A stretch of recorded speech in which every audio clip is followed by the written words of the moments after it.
Ecelden, ne ölümden, ne azaptan, ne zulümden, ne güsseden, ne de ahdan korkuram.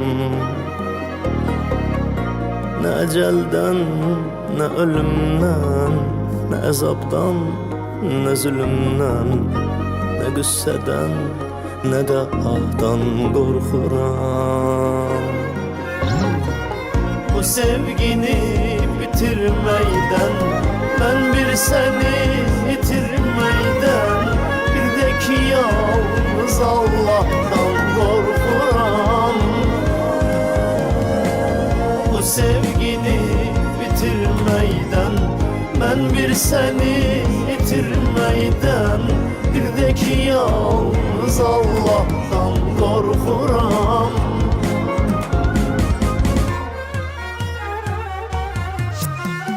Ben seni bu gece son defa görüşe çağırıram. Kışkırıp bu defa şeytanın üstüne çığırıram. Her defa deyirəm ayrılaq ancaq korkuram. Neyniyim elə ki ayrılırıq mən darıxıram.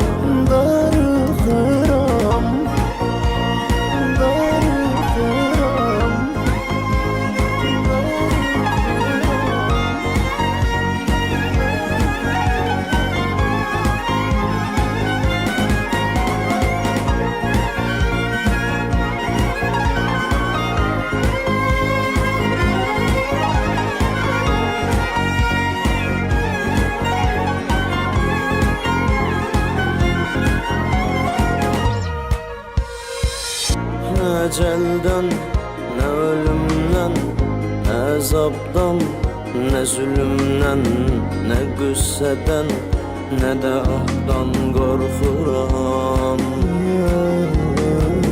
Ne ecelden, ne ölümden, ne azaptan, ne zulümden, ne güsseden, ne de ahdan korkuram.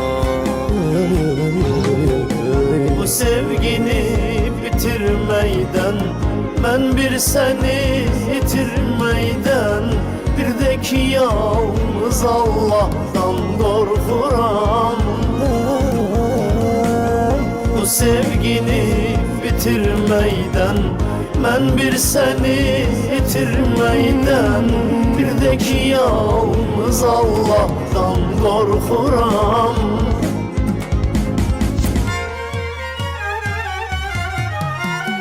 Ben seni bu gece son defa görüşe çağırıram.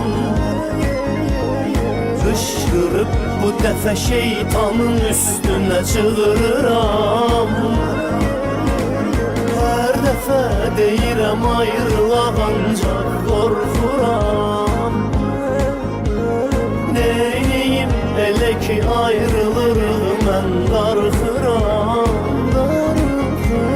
Ben seni bu gece son defa görüşe çağırıram. Kışkırıp bu defa şeytanın üstüne çığırıram.